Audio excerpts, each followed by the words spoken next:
ঈদের ছুটি শেষে আবারও কর্মব্যস্ত জীবনে ফিরতে শুরু করেছে মানুষ। খুলনার বাস টার্মিনালগুলোতে সকাল থেকেই দেখা গেছে ঢাকামুখী যাত্রীদের উপচে পড়া ভিড়।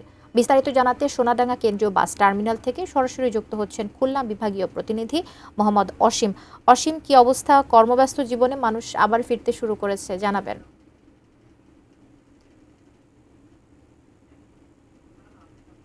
মানুষ করতে শুরু করেছেন, অর্থাৎ আমরা আর মাত্র একদিন, অর্থাৎ কালকের পরেই কিন্তু অফিস খুলে যাবে। সে কারণে কিন্তু সকাল থেকে আমরা দেখছি খুলনার যে বাস টার্মিনাল রয়েছে একই সাথে ট্রেন স্টেশনে আমরা দেখছি প্রচুর পরিমাণ ভিড়, অর্থাৎ যারা ঈদের আনন্দ উপভোগ করে পরিবার পরিজন ছেড়ে আবার কর্মস্থলে ফিরছে তাদের কিন্তু ভিড় আমরা দেখছি। আর একটি কথা জানিয়ে রাখি যে আসলে আজ এবং আগামীকালে যেহেতু শেষ দিন, সে কারণে যে সমস্ত পরিবহন রয়েছে এই সমস্ত পরিবহনে কিন্তু ঢাকাগামী যে সমস্ত যাত্রীরা রয়েছেন তারা কিন্তু টিকিট পাচ্ছেন, অর্থাৎ টিকিট সংকট রয়েছে। সে কারণে আমরা দেখছি যে যেভাবে পারছে, অর্থাৎ লোকাল বাসেও কিন্তু ঢাকায় উদ্দেশ্যে তারা যাত্রা শুরু করেছেন। তারা বলেছেন যে কোনো উপায়ে কিন্তু কর্মস্থলে আগামী রবিবার যোগ দিতে হবে। সে কারণে কিন্তু তারা এই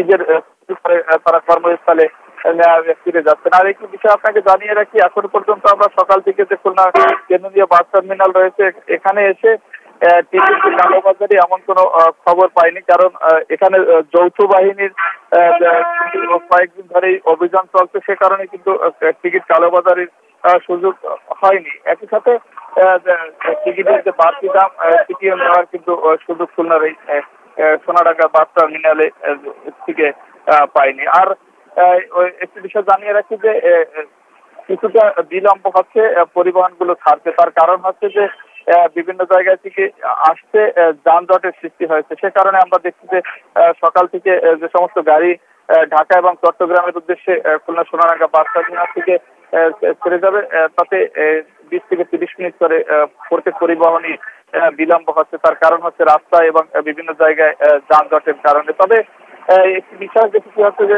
সোনাডাঙ্গা কিরণীয় বাস টার্মিনাল সহ বিভিন্ন যে সমস্ত স্থান থেকে ঢাকার উদ্দেশ্যে এবং চট্টগ্রামের উদ্দেশ্যে গাড়িগুলো ছেড়ে যাচ্ছে, সেসব স্থানে কিন্তু আইন শৃঙ্খলা বাহিনী নজরে রেখেছে যাতে কোনো ধরনের যাত্রীদের হয়রানি না করা হয়। সে কারণে কিন্তু তারা পর্যাপ্ত ধরনের ব্যবস্থা রাখছে। একই সাথে র্যাবের এবং যৌথ বাহিনীর টহল কিন্তু সকাল থেকে আমরা খুলনা নগরীতে দেখতে পাচ্ছি। আসলে সব মিলিয়ে বলা চলে যে আগের তুলনায় অনেকটাই স্বাভাবিকভাবে যাত্রীরা তাদের কর্মস্থলে ফিরে যাচ্ছেন। আমার কাছে সব মিলে এই ছিল কবিতা খুলনার সোনাডাঙ্গা কেন্দ্রীয় বাস টার্মিনাল থেকে ঈদে কর্মস্থলে ফেরা মানুষদের সর্বশেষ খবর।